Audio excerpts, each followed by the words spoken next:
हरियाणा की हर अपडेट के लिए बेल आइकन दबाएं और सब्सक्राइब करें STV हरियाणा न्यूज।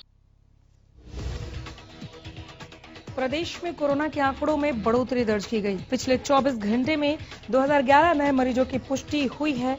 गुरुग्राम में 523 और फरीदाबाद में 421 नए केस सामने आए।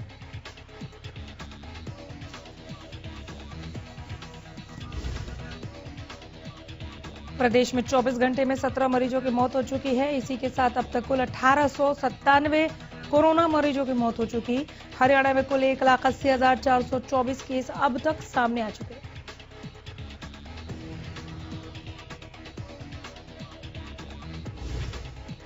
सीएम मनोहर लाल आज पानीपत का दौरा करेंगे। इस दौरान मुख्यमंत्री मनोहर लाल पानीपत में पार्टी कार्यालय की नींव रखेंगे। इस दौरान मुख्यमंत्री मनोहर लाल के साथ बीजेपी प्रदेश अध्यक्ष ओपी धनखड़ भी मौजूद रहेंगे।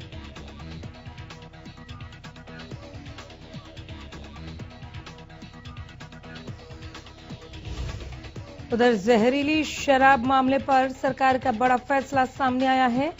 सरकार ने मृतकों के परिजनों के लिए 2 लाख के मुआवजे का ऐलान किया। मुख्यमंत्री राहत कोष से दी जाएगी आर्थिक मदद।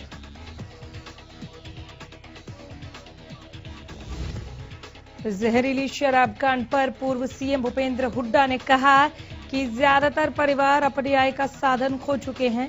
पूर्व सीएम भूपेंद्र हुड्डा ने कहा कि पीड़ित परिवार के एक सदस्य को नौकरी मिलनी चाहिए।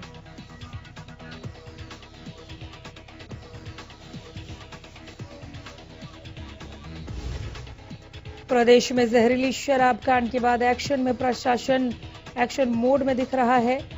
मजिस्ट्रेट की इजाजत के बाद भारी मात्रा में अवैध शराब नष्ट की गई। इस दौरान 60 किलो अवैध पटाखे भी नष्ट किए गए।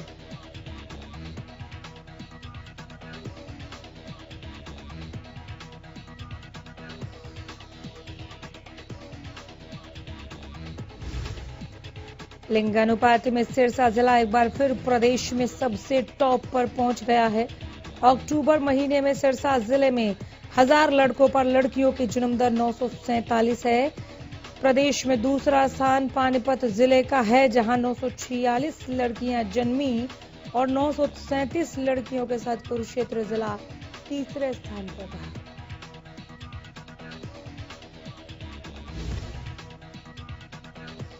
जुलाना मंडी में धान में उठान को लेकर हो रही लापरवाही के कारण किसानों को परेशानी का सामना करना पड़ रहा है। मंडी में धीमी गति के साथ हो रहे उठान के कारण किसानों को घंटों मंडी के बाहर खड़ा होना पड़ रहा है।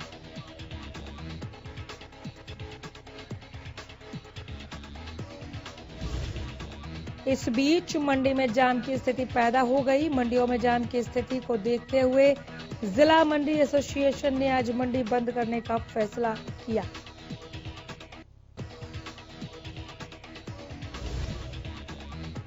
आढ़ती एसोसिएशन के प्रधान राजपाल ने कहा कि मंडी में ओवरलोड है, जिसके चलते मजबूरी में हमें जिले की सभी मंडियां बंद करनी पड़ रही।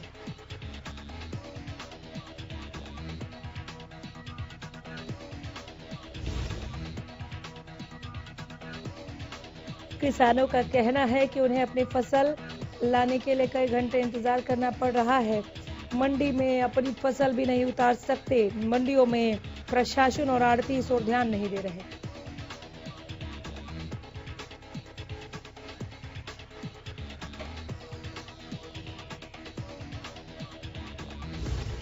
अंबाला के पंजोखरा में देर रात आपसी कहासुनी में एक युवक ने 2 लोगों पर चाकू से वार कर दिया। इस दौरान एक की मौके पर मौत हो गई, जबकि एक गंभीर रूप से घायल बताया जा रहा है।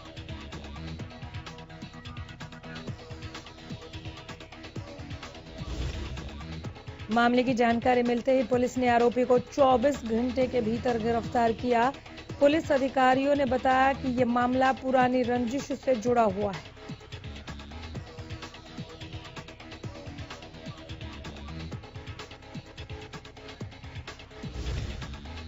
सिरसा में महाराजा अग्रसेन वरिष्ठ माध्यमिक विद्यालय में स्कूल की पूर्व छात्रा मोनिका गर्ग की पुस्तक का विमोचन किया गया, जिसमें श्री बाबा तारा कुटिया के मुख्य सेवक गोविंद कांडा ने शिरकत की और this is not my mistake book को लॉन्च किया।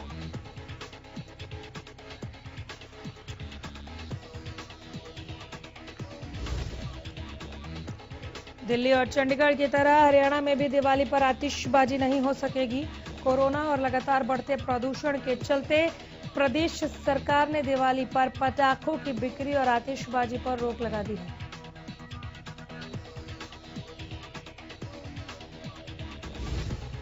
बढ़ते वायु प्रदूषण से जहां सरकारें चिंतित हैं, वहीं आम लोग भी प्रदूषण को लेकर काफी गंभीर दिखाई दे रहे हैं। फतेहाबाद में कोरोना महामारी और प्रदूषण से होने वाले नुकसान को लेकर बुजुर्ग आगे आ रहे हैं।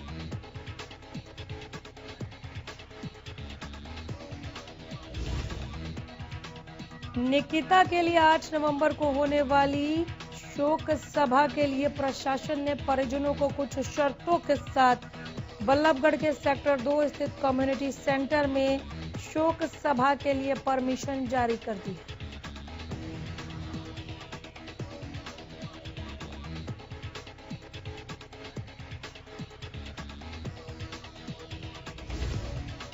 करनाल अनाज मंडी में मार्केट कमेटी करनाल की तरफ से करीब 20,000 क्विंटल धान के फर्जी गेट पास काटने का मामला सामने आया। ये मामला करनाल के एसडीएम के संज्ञान में आने के बाद पुलिसिया कार्रवाई की गई।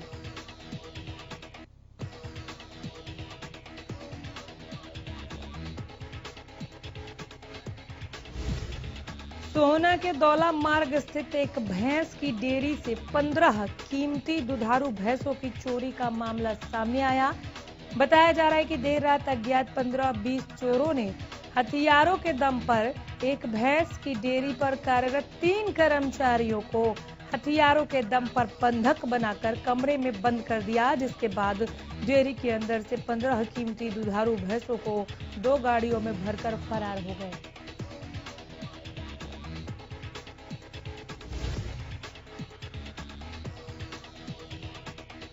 पानीपत के NH 44 हाईवे पर कई बार चेतावनी देने के बावजूद कुछ लोग पराली जला रहे हैं, जिसके कारण वायु प्रदूषण लगातार बढ़ रहा है।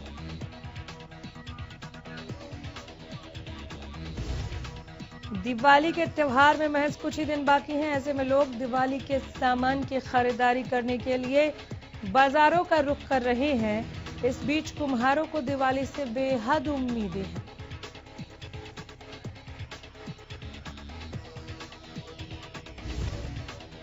सदर पुलिस ने छापेमारी करते हुए उपमंडल के अलग अलग गांवों से 900 लीटर लाहन और 33 बोतल शराब बरामद की है।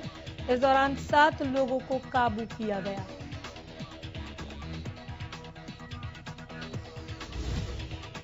गुरुग्राम नगर निगम की टीम पर लोगों ने उस समय हमला कर दिया जब वो आवारा पशुओं को पकड़ने के लिए गई थी।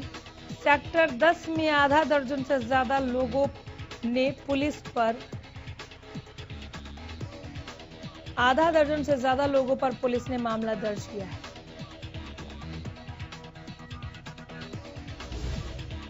बहादुरगढ़ में एक युवक की घर में घुसकर हत्या का मामला सामने आया।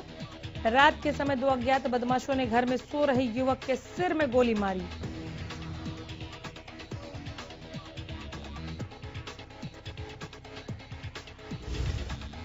इंडियन प्रीमियर लीग में सही समय पर लय हासिल करने वाली सनराइजर्स हैदराबाद की टीम आज जब टूर्नामेंट के दूसरे क्वालिफायर में दिल्ली कैपिटल्स के खिलाफ मैदान पर उतरेगी तो उसका पलड़ा भारी होगा।